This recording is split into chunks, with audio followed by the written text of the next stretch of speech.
नमस्कार साथियों, स्वागत है आपका द गुरु में और मैं हूं जीवन सर। आज से हमने झारखंड टेट के लिए एक नई सीरीज शुरू की है और सबसे पहले मैं हिंदी व्याकरण को कंप्लीट करूंगा। इसके बाद ही दूसरा क्लासेस में शुरुआत करूंगा, क्योंकि हिंदी व्याकरण आपको, अगर आप हिंदी रखना चाहते हैं पेपर 1 में, तो आपको हिंदी व्याकरण तो पूछे जाएंगे, साथ ही साथ इंग्लिश से भी पूछे जाएंगे। तो 15 नंबर इंग्लिश से रहेगा और 15 नंबर हिंदी से रहेगा। क्वेश्चन की संख्या भी इतनी ही रहेगी। अगर आप दूसरा सब्जेक्ट जैसे कि उर्दू लेना चाहते हैं लैंग्वेज में, तो फिर आपके लिए ये क्लासेस नहीं है। अगर मैं यह हिंदी व्याकरण की क्लास बना रहा हूँ तो ये ना समझे कि यह सिर्फ झारखंड टेट में काम आएगा, बल्कि हिंदी व्याकरण के जितने सारे कम्पिटिटिव एग्जाम्स होते हैं, चाहे स्कूलिंग हो चाहे कोई भी हो, तो हिंदी व्याकरण में यह वीडियो काम आएगी। इसमें मैं थ्योरी क्लास नहीं लिया हूँ, एमसीक्यू के माध्यम से ही मैं आपको व्याख्या करते हुए चला जाऊंगा। तो यह क्लास 1 है किसका? तो हिंदी व्याकरण का। इस पे हमने लिया है वर्ण व्यवस्था, जो कि एमसीक्यू के रूप में है। और 1 तारीख से ऑफलाइन क्लासेस शुरू हो रहे हैं। जिनको भी क्लासेस की ज्यादा जानकारी चाहिए कि कितने बजे हैं, क्या फीस लगेगा, तो वो आप हमसे कांटेक्ट कर सकते हैं। आप हमें कमेंट करके भी कांटेक्ट कर सकते हैं या हमारे व्हाट्सएप ग्रुप में भी कमेंट कर सकते हैं, जिसका लिंक हमने डिस्क्रिप्शन में दिया हुआ है। तो चलिए पहले प्रश्न को शुरुआत करते हैं और इसी से शुरुआत कर लेते हैं आज का क्लास। क्लास का जो पहला प्रश्न ये है कि वह ध्वनि जिसके खंड नहीं किए जा सकते हैं क्या कहलाती है? अगर हम इसे दूसरे शब्दों में कहें तो वह मूल ध्वनि जिसके खंड या टुकड़े नहीं किए जा सकते हैं उसे हम क्या कहेंगे? व्यंजन कहेंगे, स्वर कहेंगे, वर्ण कहेंगे या इनमें से कोई नहीं कहेंगे? तो पहली बात तो ये जान लीजिए कि वर्ण की परिभाषा भी दिया हुआ है। क्या दिया हुआ है? वर्ण उस मूल ध्वनि को कहते हैं। किसको कहते हैं? मूल ध्वनि को। मूल ध्वनि, अब आप समझिए क्या होता है। मूल ध्वनि को वर्ण कहते हैं। तो जरा इसको देखिए, अ है, तो अ में क्या है? कुछ नहीं, अ कुछ नहीं, मूल ध्वनि हो गया। क को देखिए, तो क हलंत जोड़ अ। अगर हम देखें तो इसमें भी क्या है? ये देखिए, ये सब क्या है? मूल ध्वनि है। क देखिए आ रहा है। तो इसको आप और खंड नहीं कर सकते हैं। तो किसको आप नहीं खंड कर सकते? तो वर्ण को नहीं कर सकते हैं। तो वर्ण वह ध्वनि है जिसके खंड नहीं किए जा सकते हैं। दूसरी बात, इसे दूसरे शब्दों में क्या कह सकते हैं? तो वर्ण उस मूल ध्वनि को कहते हैं जिसके खंड या टुकड़े नहीं किए जा सकते हैं। तो समझ में आ गई होगी वर्ण। आगे बढ़ते हैं दूसरे प्रश्न की ओर। तो दूसरा प्रश्न यह है कि इनमें से कौन सा कथन सही नहीं है? तो जब सही नहीं मिले ना, तो इसमें हमें सतर्क रहने की जरूरत है। सही वाला तो आसानी से कर लेते हैं हम। जैसे ही यह शब्द आ जाता नहीं, हम उल्टा लगा के चले आते हैं। तो अगर सही नहीं है तो हमें क्या देखना है? हमें देखना है गलत कौन सा है।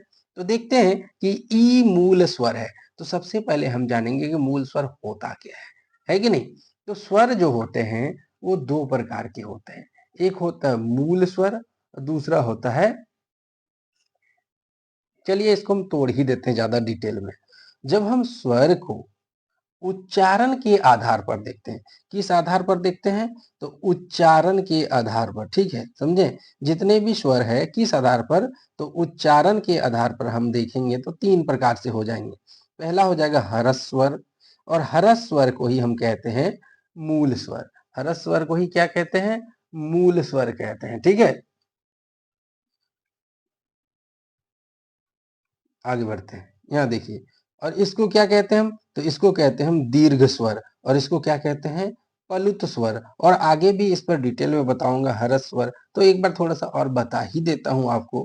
तो जिन स्वरों के उच्चारण में कम समय लगता है उसे हम हरस स्वर कहते हैं। तो जिन स्वर के उच्चारण में ज्यादा समय लगता है उसे दीर्घ स्वर कहते हैं। और इससे 2 गुना स्वर अगर मतलब उच्चारण में समय लग रहा है तो उसे हम कहेंगे प्लुत स्वर। तो ई, तो ई देखिए मूल स्वर है, बिल्कुल सही है। दीर्घई, ज्यादा स्वर लगा, ज्यादा लगा कि नहीं? तो ज्यादा लगा तो ये क्या हो गया? दीर्घ स्वर हो गया। आ, इसमें भी ज्यादा लग रहा है तो इसको क्या कहेंगे? दीर्घ स्वर कहेंगे। और यही आपको संधि जब पढ़ाऊंगा तो काम देगा। तो अभी से आप यहां पर देख, अ, तो अकंठ ध्वनि नहीं है बोला है, क्योंकि कंठ ध्वनि का जो है उच्चारण स्थान, जरा आप समझ लीजिए, जो भी शब्द जो भी वर्ण उच्चारण में कंठ के होंगे उसके लिए एक फॉर्मूला है, उसको आप देख लीजिए क्या है, अकुह विसर्ग। अकुह विसर्ग नाम, अकुह विसर्ग नाम कंठ, ऐसे आप याद रखिएगा, अकुह विसर्ग नाम कंठ, याद रखिएगा, कंठ, अकुह विसर्ग नाम कंठ, यानी अ और आ, अ और आ क्या है, कंठ है, कंठ से उच्चारण होते हैं। तो ये देखिए क्या कहा, कंठ से उच्चारण नहीं होते। तो आपका आंसर तो मिल गया। कुह, कुह का मतलब कवर्ण, जैसे क, ख, ग, घ, अंग, ठीक है।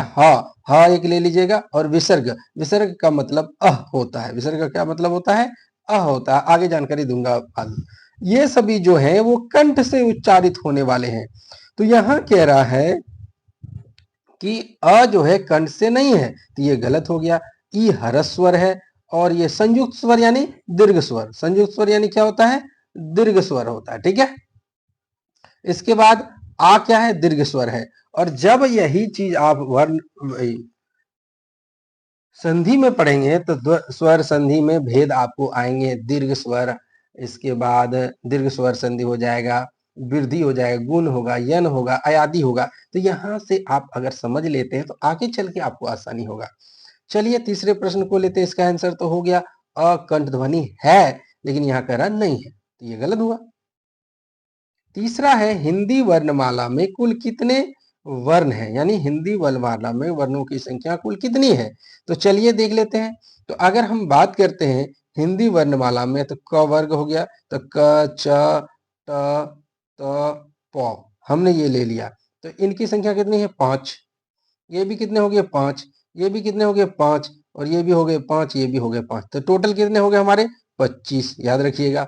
6 ठो और है, तो 6 ठो में क्या है, अक्ष, त्र, ज्ञ और स्र, ठीक है। तो 4 तो ये हो गया जिसको हम लोग बोलते हैं मिश्र व्यंजन, मिश्र व्यंजन हो गए ये, है ना, या संयुक्त व्यंजन कह लीजिए। और एक होता है ड़, और एक होता है अढ़। 6 हो गए, तो 25 और 6 कितने हो गए, 31। इसके बाद स्वरों की संख्या कितनी है, तो स्वरों की संख्या है 11। तो जब हम आगे देखेंगे, स्वर का प्रश्न हमने रखा है उसमें देखेंगे स्वरों की संख्या हो गई 11। और इसके बाद अयोग वाह कितने हो गए, 2। तो अब आप देख लीजिए, 25 6 31, 31 और 2 कितना हो गया, 33। और 33, रुकिए, 25 हो गया, 25। और इसके बाद आपका ये भी तो छूट रहा है, आप ये देखिए, अंत्यस्थ होते हैं 4, अंत्यस्थ 4 हो गए, और उष्म हो गए 4। तो 4 4 8 2 10, 10 और इधर 41, कितने हो गए, और 1 42, सॉरी, देखिए 25 6 31, 31 और 11 कितना हो गया, 42। अब 42 और 10 कितने हो गए, 52। तो कुल वर्णों की संख्या कितनी हो गई, 52 हो गई। फिर से एक बार रिवीजन करा देता हूं। तो 52 कौन कौन से हुए, तो 52 में हो गए वर्ण, स्पर्श व्यंजन जिस जो कि क च ट त प बोले उसने, वो 25 हुआ। इसके बाद 6 एक्स्ट्रा ले लिए, वो 31 हो गया। 31 के अलावा 8 और ले लिए, 31 और 8 कितना हो गया, 39 हो गया। और इसके बाद आपका 2 ठो हो गया अयोगवाह, और इसके बाद आपका हो गया 11 ठो स्वर। तो कुल मिला के कितने हो गए, 52 हो गए, ठीक है। तो इसका आंसर क्या हो गया, 52। चलिए चौथे प्रश्न को देखते हैं। तो चौथा प्रश्न है कि हिंदी वर्णमाला में स्वरों की संख्या कितनी है। अभी तो हमने कहा था कि मैं डिटेल में बताऊंगा। तो हिंदी वर्णमाला में देखते हैं कि कौन कौन से स्वर हैं, और आप यहां से गिन के याद रखेंगे। और ये कई बार ये प्रश्न पूछा जा चुका है। तो एक होता है अ, दूसरा होता है आ, हर्षई, दीर्घई, हर्षु, दीर्घ उ, री, ए, ऐ, ओ, औ, अंग और अह, देख रहे हैं आप। चलिए गिनते हैं। तो यहाँ पर हमें कहाँ तक लेना है, इसमें 2 हमने लिया है, एक भी याद रखिए, बता दूंगा।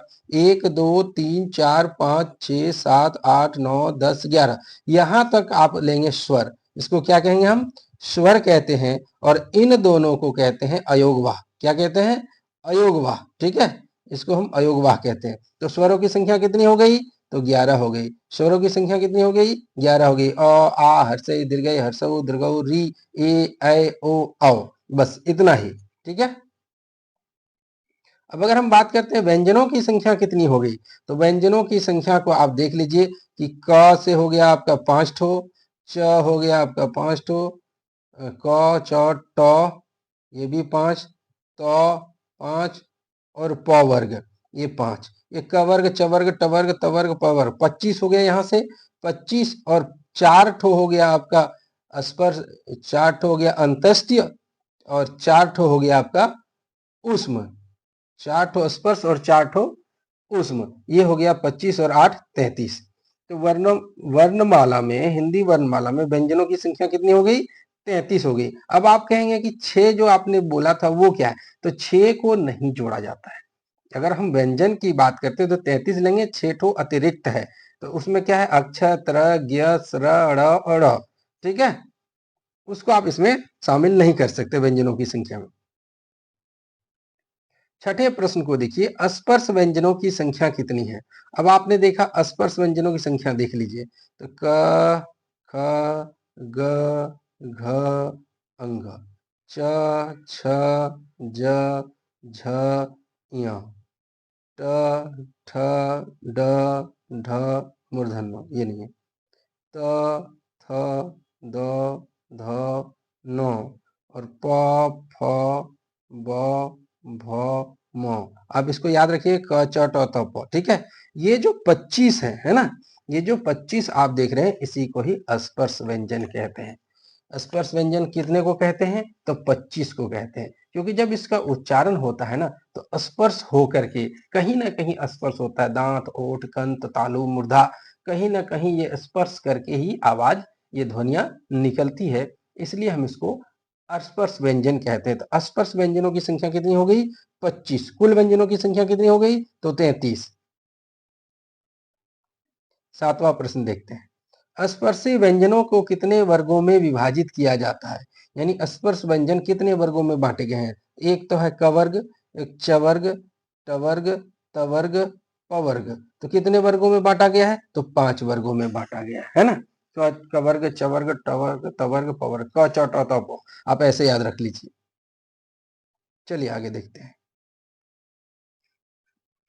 आठवां प्रश्न है, जिन वर्णों का उच्चारण करते समय अन्य ध्वनि की सहायता नहीं लेते हैं, उसे क्या कहते हैं? इसका दूसरा परिभाषा देखिए, जिन वर्णों का उच्चारण स्वयं से होता हो, जिन वर्णों के उच्चारण में किसी दूसरे वर्णों की सहायता नहीं ली जाती हो, उसे क्या कहते हैं? जरा इसको देखिए आप, यहाँ पर एक है अ और एक है क। तो अ के उच्चारण को आप देखिए, आ के उच्चारण को देखिए, आ, ई, इसके उच्चारण में किसी की सहायता नहीं लेते हैं। जरा इसके उच्चारण को देखिए, क के उच्चारण हम क्या, क से शुरुआत करेंगे, लेकिन लास्ट में क्या है? क, तो लास्ट में क्या आ रहा है? अ आ रहा है। का बोलेंगे तो का आ रहा है लास्ट में। तो इसमें किसकी सहायता से ले रहे हैं? इसमें स्वर की सहायता ली जा रही है, इसमें स्वर की सहायता नहीं ली जा रही है, यानी किसी की सहायता ली ही नहीं जा रही है। तो ऐसे वर्णों को हम क्या कहते हैं? स्वर वर्ण कहते हैं। चलिए अगले प्रश्न को देखते हैं, यानी जिन वर्णों के उच्चारण में किसी की सहायता नहीं ली जाती, यानी जिन वर्णों का उच्चारण स्वयं होता है, उसे हम क्या कहते हैं? स्वर वर्ण कहते हैं। चलिए आगे बढ़ते हैं। नवा प्रश्न, जो वर्ण स्वरों की सहायता से बोले जाते हैं उसे क्या कहते हैं? तो अभी हमने आपको बताया कि जो वर्ण स्वर की सहायता, जैसे कि आप इसको देखिए प, तो प में क्या जुड़ा हुआ? प हलंत जोड़ अ, यानी आधा प है और उसके साथ एक अ जुड़ा हुआ है, तो ये हो गया व्यंजन। और ये किसकी सहायता से बोले जा रहे हैं? तो स्वर की सहायता, जैसे प, तो प जो बोला जा रहा है किसकी सहायता से बोला जा रहा है? स्वर की सहायता से बोला जा रहा है, तो इसको हम क्या कहते हैं? इसको हम व्यंजन कहते हैं। क्या कहते हैं? व्यंजन कहते हैं।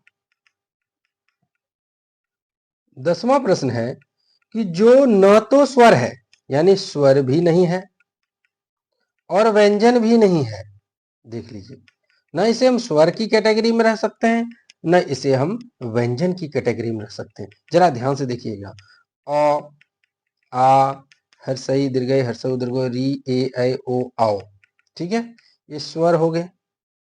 क च ट त प हो गया, अंत्येष्टि ताले वर्ष मूर्धन स दंत स ह, है ना, ये सब हो गया। अयोग वाह और सॉरी अंतस्थ और उष्म हो गए। लेकिन जो अंग और अ हमने कहा था, अंग और अह की जो बात की थी, यानी अनुस्वार और विसर्ग की बात की थी, ये दोनों क्या है? ये दोनों अयोगवाह है। ये न तो स्वर है और न ही व्यंजन है। जो न तो स्वर होता है न व्यंजन होता है वो अयोगवाह होता है। ठीक है। 11वां प्रश्न देखिए, अयोगवाह कितने प्रकार के होते हैं? अभी हमने आपको कहा कि अयोगवाह कितने प्रकार के होते हैं, जरा ये देख लीजिए। ये अंग और अह। अह को हम क्या कहते हैं? तो अह को हम कहते हैं विसर्ग। अह को क्या कहते हैं? विसर्ग कहते हैं। तो अंग और अह कितने प्रकार हुए? तो 2 प्रकार हुए। 12वां प्रश्न देखिए, इनमें से कौन अयोगवाह है? इनमें से कौन अयोगवाह है? तो अयोगवाह के लिए हमने क्या कहा था? अनुस्वार और विसर्ग। अनुस्वार और विसर्ग ये दोनों अयोगवाह है। तो चलिए अयोगवाह पर थोड़ा सा एक बार फिर से रिवीजन कर लेते हैं। अयोगवाह किसे कहते हैं? जो न तो स्वर हो और न ही व्यंजन हो, पहला बात। दूसरा बात, इसके कितने प्रकार हैं? तो 2 प्रकार हैं। इसको हम क्या कह सकते हैं? तो अनुस्वार कह सकते हैं और विसर्ग कह सकते हैं। ठीक है। चलिए 13वां प्रश्न देखिए, ए और ऐ किस प्रकार के व्यंजन है या किस प्रकार के वर्ण? व्यंजन तो है नहीं, पहली बात मैंने कह दिया, कोई बात नहीं, उसको करेक्शन कीजिए। ए और ऐ व्यंजन है नहीं, ये क्या है? स्वर है। ठीक है। लेकिन किस प्रकार की है? कंठ तालु उच्चारण स्थान वाले, या दंत ओष्ठ उच्चारण वाले, या तालु वाले, या इनमें से कोई नहीं? यानी आपसे इसका उच्चारण स्थान पूछा जा रहा है। तो अगर हमने ये जानना है कि ए बना कैसे है, तभी हम इसको जान पाएंगे कि किस प्रकार है। तो जब आप ए को तोड़ेंगे ना, जब आप ए को तोड़ेंगे तो यहां हो जाएगा अ जोड़ ई। क्या हो जाएगा? अ जोड़ ई, ऐ। ठीक है। ए और अ जड़ दीर्घई ले लेते हैं तो ऐ हो जाता है। तो ए कहिए या ऐ कहिए। अब यहां देखिए 2 चीजों से मिलकर बना है, तो उच्चारण भी 2 होगा। या तो कंठ तालु होगा या दंत ओष्ठ होगा, एक तो होगा नहीं। पहली बात देखिए हमने क्या कहा था? अकु विसर्ग नाम कंठ। अकु विसर्ग नाम कंठ। तो अ क्या हो गया? कंठ हो गया। फिर से याद रखिए, अकु विसर्ग नाम कंठ, यानी अ को वर्ग और ह और विसर्ग वाले कंठ से उच्चारण स्थानित होते हैं, उच्चारित होते हैं। ठीक है। ई की बात करते हैं तो ई जो है, ई आप बोल के देखिए, ई ये कहां पर जाके सटता है? तो तालु में, नाक के बगल वाला हिस्सा, जीभ को जैसे ऊपर ई बोलते हैं, जी ऊपर जाकर के सटता है ऊपर में। ठीक है। उसको हम तालु कहते हैं। तो कंठ के साथ क्या हो गया? तालु। अब तालु का भी कोई नियम है क्या? तो हाँ है। ठीक है। तालु का भी स्थान है। ईचु यशः नाम तालव्यः। ईचु यशः नाम तालव्यः। ईचु यशः नाम तालव्यः। ईचु यशः। देखिए ई, तो ई में दोनों ई आएगा, हर्षई और दीर्घई दोनों। हर्षई दीर्घई चवर्ग, जैसे च छ ज झ इया। और य और तालब स, ये क्या होता है? तालव्य होते हैं। तो अब देखिए कंठ और तालु मिलेगा तो कंठ तालु होगा, या दूसरे शब्दों में लिख देगा तो क्या कहेगा? कंठ तालव्य। क्या कह देगा? कंठ तालव्य, तालव्य। ठीक है। आपको ऐसे भी प्रश्न आ सकते हैं, तो इसका सही जवाब होगा कंठ तालु। समझ में आ रही है? लाइक कर दीजिएगा। ऐसा क्लास दूंगा ना कि आप याद रखिएगा, हाँ ग्रामर किसी ने बहुत अच्छे तरीके से क्लियर किया है। ठीक है। चलिए अब बहुत जल्दी दूसरा क्लासेस आएगा। मैं क्लासेस दूंगा, बका के नहीं दूंगा, ऐसा दूंगा कि आपको याद हो जाए, आप हर प्रकार के एग्जाम में इसका लाभ उठा सके, इस प्रकार दूंगा। 14वां प्रश्न है, निम्न में से तालव्य ध्वनि नहीं है, यानी जिसमें तालव्य, तालव्य को हमने क्या कहा? ईचु यसह नाम तालव्य। ईचु यसह नाम तालव्य। फिर से देखिए आप, ईचु असह यसह नाम, ईचु यसह नाम तालव्य। तो ये जो ईसु यसह नाम तालव्य है, तो आपको देखना ई, तो ई में हर्षई दीर्घई तालव्य है। आपसे पूछा जा रहा नहीं है। च वर्ग है, देखिए च वर्ग में च छ ये भी है। य तो है, लेकिन र की बात हुई क्या? नहीं हुई है, र नहीं है। च छ ज झ, देखिए च छ ज झ च वर्ग में आता है, और तालव्य भी रहता तो तालव्य में आता है। तो यहाँ पर ये र जो है, र तालव्य नहीं है, इसलिए इसको हम क्या कहेंगे? ये यही वाला ऑप्शन हमारा तालव्य ध्वनि नहीं है। अब याद रखिए, दो ठो तो कम से कम याद रख लीजिए, बाद बाकी ऑटोमेटिक हो जाए। अकु विसर्ग का नाम कंठय और ईचु या नाम तालव्य, ये दो याद कर लीजिए। 15वां देखिए, ओ और औ किस प्रकार के वर्ण है। तो सबसे पहली बात आप देखिएगा कि उच्चारण कहां से आ रहा है। ठीक है, आप देखिएगा ओ और औ इसका उच्चारण कहां से आ रहा है। ठीक है, चलिए देखते हैं। तो अगर हम देखते हैं तो इसको तोड़ना पड़ेगा। ओ जो बना है किससे मिलकर के बना है, तो ओ जो बना है अ और उ से बना है। अ और उ मिलने से ओ बना है। ओ कह लीजिए, आओ कह लीजिए, ये दोनों क्या हो जाएंगे। चलिए पहले हम देख लेते हैं। अकु विसर्ग नाम कंठय, अकु विसर्ग नाम कंठय, तो ये क्या हो गया हमारा, कंठ हो गया। ऊ, अब ऊ बोल के देखिए आपका ओठ कैसे लंबा हो जाता है, ऊ, है ना, तो ये कैसा हो जाता है, लंबा हो जाता है, तो ये क्या हो गया, ओष्ठ हो गया। क्या हो गया, ओष्ठ हो गया। ऊ, दुर्गऊ बोलिएगा एक बांसुरी की तरफ, आपका ओठ लंबा हो जाएगा, तो ये ओष्ठ हो गया। तो कंठ और ओष्ठ क्या हो जाएगा, कंठोष्ठ्य, कंठोष्य, है ना। फिर से देखिए, कंठ का आप याद रख लीजिए, कंठ का अकु विसर्ग का नाम कंठ है और इचु सह नाम तालव्य, ये दो आपको याद रखना है। और देखना पड़ेगा ये जो, यही तो आपको चल के आगे काम देने वाला है संधि में, कि ओ जो बनेगा किससे बनेगा, अ और उ, और ये दोनों मिलने से क्या होता है आगे बताऊंगा संधि में। 16वां प्रश्न है, निम्न में से अग्रस्वर है। अब आप देखेंगे कि अग्रस्वर क्या होता है। ठीक है, अग्रस्वर तो जिह्वा के आधार पर जो जीव होता है ना, मान लीजिए हमारा ये जीव है, तो ये जो जीव है, तो जीव के तीन भाग होते हैं, ये अग्र भाग और एक मध्य भाग और ये पश्च भाग। तो ये जीव का आगे भाग से हम उच्चारण करेंगे, तो जब हम बोलते हैं तो आगे के भाग का इस्तेमाल होता है, आगे का स्थान का, तो इसको अग्रस्वर कहेंगे। बीच वाले से अगर हो रहा है तो उसको मध्य स्वर कहेंगे, और पीछे वाले से हो रहा है तो इसको हम पश्च स्वर कहेंगे। अग्रस्वर, मध्य स्वर और पश्च स्वर, ये उच्चारण के किसके आधार पर, जिह्वा के आधार पर, सिर्फ उच्चारण नहीं, जिह्वा के आधार पर तीन भाग। आपसे पूछा जा सकता है कि जिह्वा के आधार पर स्वर के कितने भेद होते हैं, तो जिह्वा के आधार पर स्वर के तीन भेद होते हैं या तीन प्रकार होते हैं। ठीक है, तो पहला में अगर हम अग्र स्वर की बात करेंगे तो यहां पर हो जाएगा हर्षई, दीर्घई, ए, ऐ और री। ठीक है, हर्षई, दीर्घई, ए, ऐ और री। मध्य में अगर बात करते हैं तो इसमें सिर्फ एक होता है अ, और पीछे का बात करेंगे तो आ, हर्षऊ, दुर्गऊ, ओ और आओ। ठीक है, तो इसी को हम लेकर के चलेंगे। तो आपसे पूछा है कि अग्र स्वर है, तो कौन सा अग्र स्वर है, तो देख लीजिए ई और री हमारा अग्र स्वर है। 17वां प्रश्न देखिए, इनमें से कौन सा वृत्ताकार स्वर नहीं है। अब यहां पर बात हो गया वृत्ताकार, तो आपका गोल क्या हो सकता है, ओठ। अब ऊ ऐसे बोल के देखिए आपका ओठ गोल हो जाता है, तो ओठ के आधार पर, किसके आधार पर, ओठ के आधार पर स्वरों के दो भेद हैं। ओठ के आधार पर स्वरों के दो भेद, एक तो वृत्ताकार और दूसरा होता है अवृत्ताकार।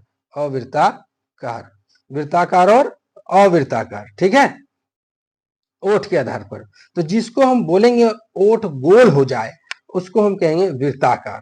जैसे कि ऊ, ओ, दुर्गऊ, आओ, ये बोल के देखिए आप, ये वृत्ताकार हो जाता है, तो इसको हम कहते हैं वृत्ताकार स्वर।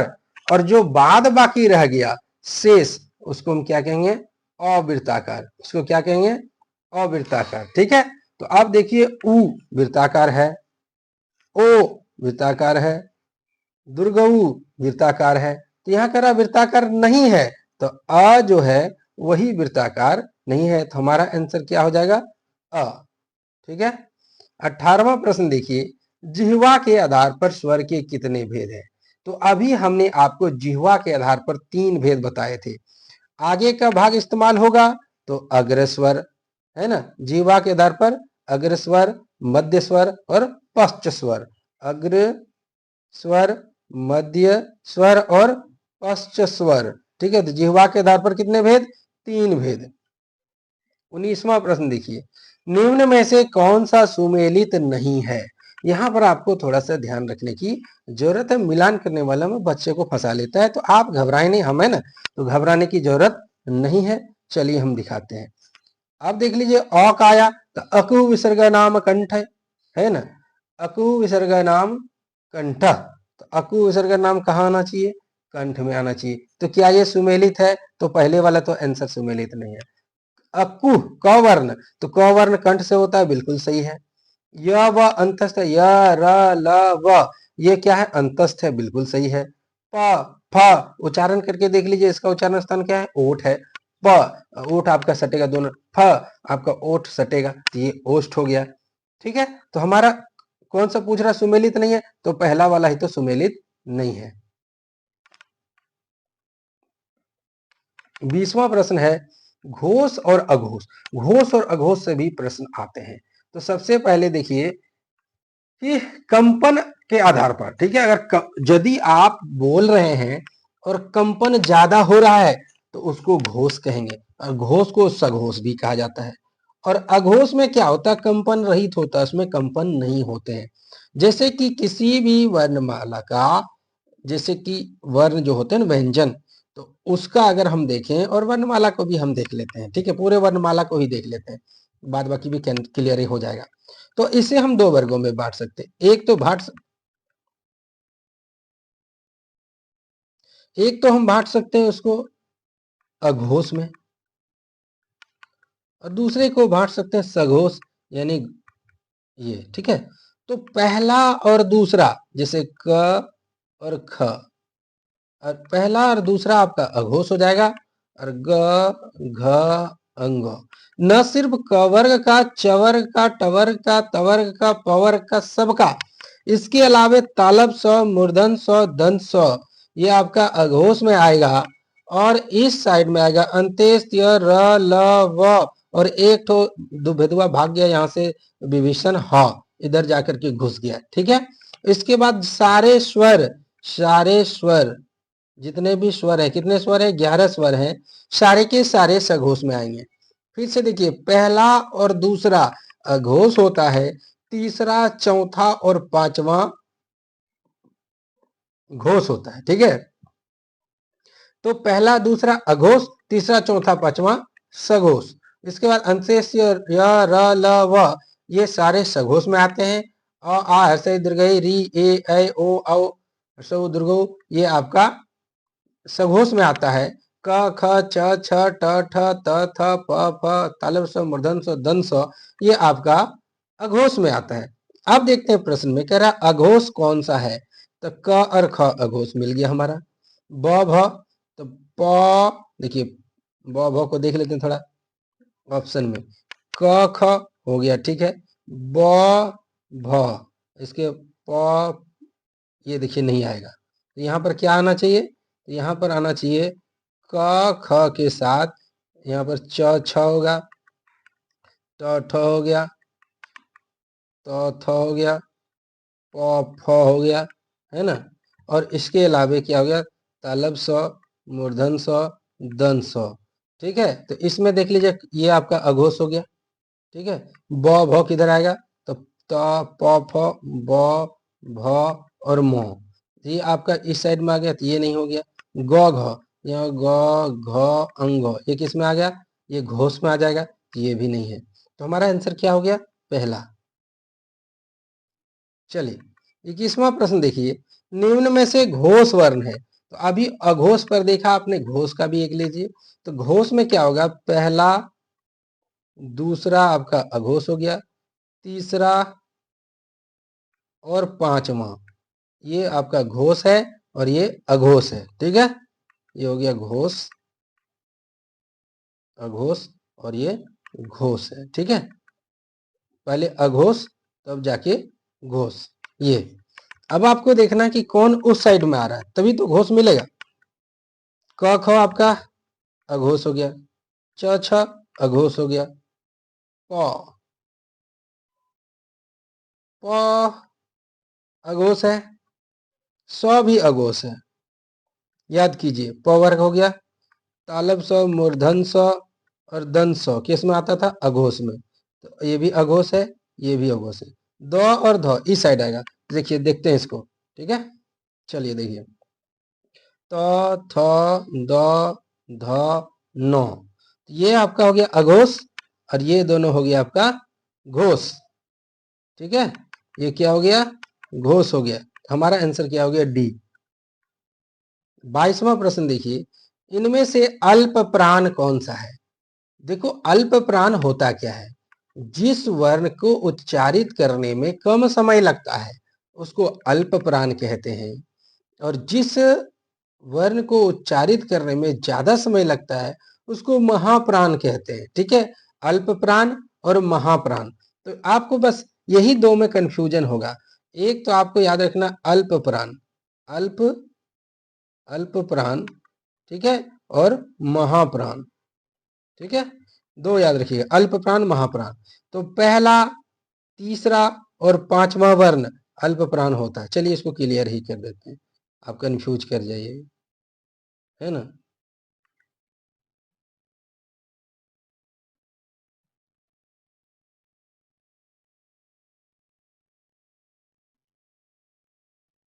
अल्प प्राण और महाप्राण, ठीक है। इसको देख लीजिए, तो पहला तो क हो गया, दूसरा ख हो गया, ग घ अंग। अब इस तरह लिखिए, एक इधर एक इधर, ठीक है। च छ ज झ य, ठीक है। तो अब आपको समझ में आ गया, और पहला अल्टरनेट चला है, देखिए पहला, तीसरा और पांचवा अल्प प्राण, दूसरा और चौथा महाप्राण। बस इतना आपको याद रखना। इसके अलावा अल्प प्राण में अंत्येष्टि र ल व, महाप्राण में तालब स, मूर्धन स, दंत स और ह आता है, ठीक है। तो अब देखिए आपसे क्या पूछा, अल्प प्राण है, तो अल्प प्राण क और ग है, ब और भ किसमें आएगा? तो प फ, ब भ को चेक कर लेते हैं, प फ ब भ। देखिए ब तो अल्प प्राण है, लेकिन भ महाप्राण है, तो ये नहीं होगा। च छ को चेक कर लेते हैं, च छ ज झ य। तो देखिए च आपका अल्प प्राण है, लेकिन छ जो है वो महाप्राण है, ये भी नहीं होगा। तालब स, मूर्धन स, दंत स और ह आपका महाप्राण में आता है, तो ये भी नहीं होगा। तो अल्प प्राण में क्या है? क और ग है। अब देखिए निम्न में से महाप्राण बोला है आपको, तो महाप्राण भी देख लेते हैं। तो क और इधर ख आ जाएगा, तो ये अल्प प्राण हो गया, ये महाप्राण, तो ये ऑप्शन चलेगा नहीं। ब भ देखते हैं, ब और भ, इसमें भी वही कहानी है, अल्प प्राण महाप्राण, ये भी नहीं पूछा, सिर्फ महाप्राण है। प है, ग घ देख लेते हैं, ठीक है। क ख ग घ। अब देखिए ग अल्प प्राण हो गया और घ महाप्राण हो गया, ये भी नहीं चलेगा, ये तीनों नहीं चलेंगे। अब जरा थ द हम देखते हैं, तो त थ द ध न। देखिए थ और ध, थ और ध, देख रहे हैं, ये आपका महाप्राण है, तो ऑप्शन नंबर डी बिल्कुल सही हो जाएगा। अब कह रहा है निम्न में से कौन सा ऊष्म व्यंजन नहीं है?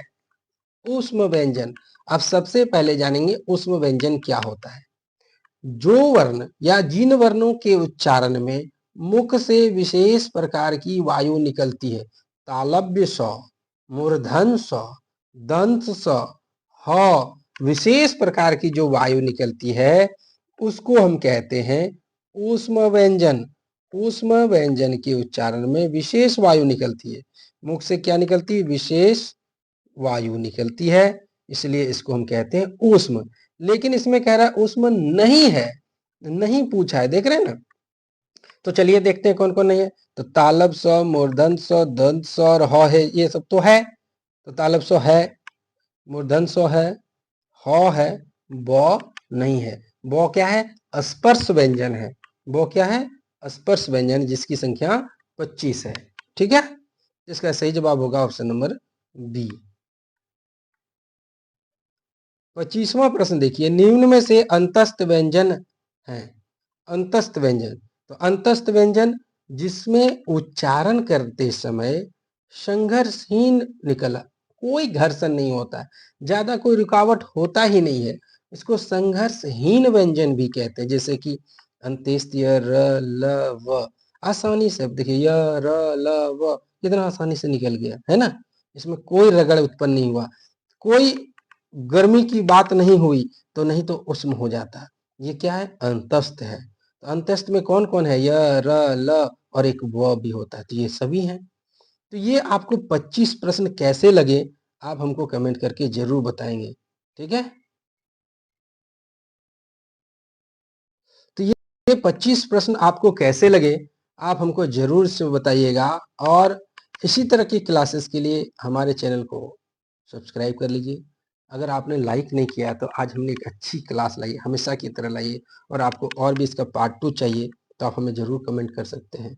अब यहाँ पर आप देख लीजिए कि हमने उच्चारण स्थान का एक लगा दिया है, आप इसको रोक करके आराम से देख सकते हैं। ठीक है, तो अगर आपको ज़्यादा अच्छा लगा हो तो ज़रूर सब्सक्राइब कर लो, क्योंकि अगली वीडियो जब आएगी तो नोटिफिकेशन कैसे मिलेगा? जब आप सब्सक्राइब करेंगे तो नोटिफिकेशन जाएगा, है ना? नोटिफिकेशन ऑन भी करना पड़ेगा। इसके बाद कोई भी अगर रह गया हो, कोई किंतु परंतु नहीं समझ पाए हो, तो कमेंट कर लेना, अगले क्लासेस में क्लियर कर दूंगा। आपने वीडियो को अंत तक देखा, इसके लिए बहुत बहुत धन्यवाद। मिलते हैं अगली वीडियो में।